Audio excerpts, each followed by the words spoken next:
ଖାଇବା ବଢ଼ା ହେଇଗଲା, ଆରମ୍ଭ କର। ସେୟା ଦେଖୁଛି ବା। ଆଉ ଆପଣମାନେ ସବୁ କେମିତି ଅଛନ୍ତି? ସମସ୍ତେ ଭଲରେ ତ? ଆଜି ଶନିବାରରେ ଆମର ଆଜି ହେଇଛି ସ୍ପେଶାଲ ଲଞ୍ଚ ମେନୁ।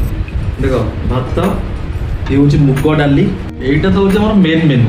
ଆଜିର ମୁଖ୍ୟ ଆକର୍ଷଣ ମାଛ ସୋରିଷ ଜୁକଜୁକା। ଏଠି ମାଛ ମୁଣ୍ଡ, ଆଉ ଯେଉଁମାନଙ୍କୁ ଭଲ ହେଉଛି ମାଛ ମଞ୍ଜି ପଡ଼ିଛି। ଆଉ ଏଇଟା ହେଉଛି ବାଇଗଣ ଭର୍ତ୍ତା, ଆଉ ତାହେଲେ ଲଙ୍କା ଟିକେ ଚକଟା ହେବ। ଆଉ ଇଏ ହେଉଛି ପୋଟଳ ଆଳୁ ଭଜା। ଇଏ ପୁରା ଦେଶୀ ପୋଟଳ ଆଳୁ ଭଜା। ଏଇଟା ସବୁଠାରୁ ଆଜିର ମୁଖ୍ୟ ଆକର୍ଷଣ ହେଉଛି ମାଛ ମୁଣ୍ଡ। ଆଉ କାହାକୁ ମାଛ ମୁଣ୍ଡ ଭଲ ଲାଗେ ମୋତେ କମେଣ୍ଟ କରିବେ। ମୋତେ ବହୁତ ବଢ଼ିଆ ଲାଗେ ମାଛ ମୁଣ୍ଡ।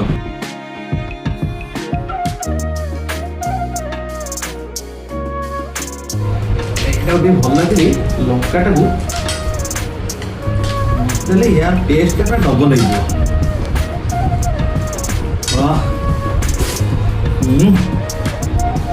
ଡାଲଟା ଟିକେ ପକେଇଦବ, ଭାତଟା ଟିକେ ଗୋଳେଇଦବ।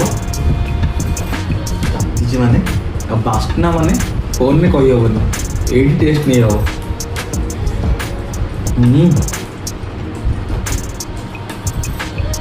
ଓହୋ, କ'ଣ ଲାଗୁଛି?